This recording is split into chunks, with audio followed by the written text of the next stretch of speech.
Hi, do you know what was used for fault detection in AC appliances in early 80s? If you have an answer, please click on the subscribe button. Please do not handle loose live wires.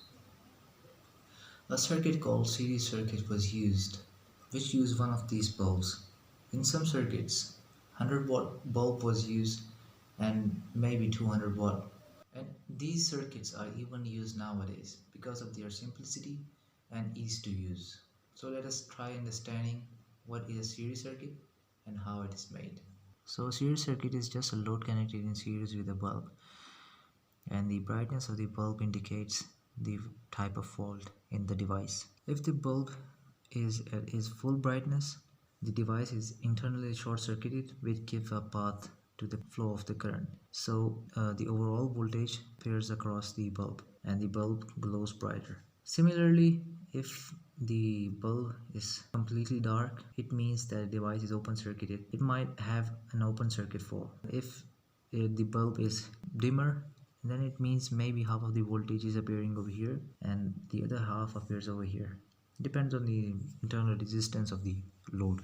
So with our hands on the theory, we can build this now. So to make this circuit, we would need a switch, one-way switch, a bulb holder, and a plug socket, and a 100-watt bulb, of course.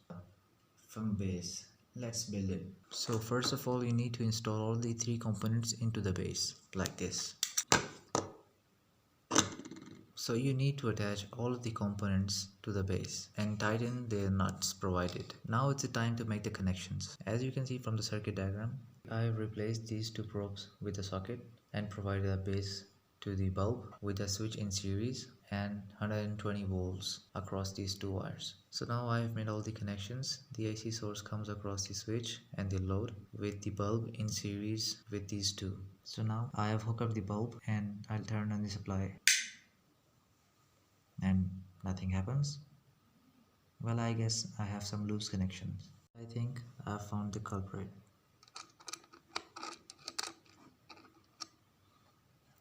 Well, I just realized that we need to turn this switch on in order to power the circuit. Plugged in the supply and I'll just attach my soldering iron as a load. And you see the bulb goes dim because my soldering iron is fine. Now if I attach my faulty drill machine to the circuit, you see the bulb goes brighter because there is short circuit inside the drill machine.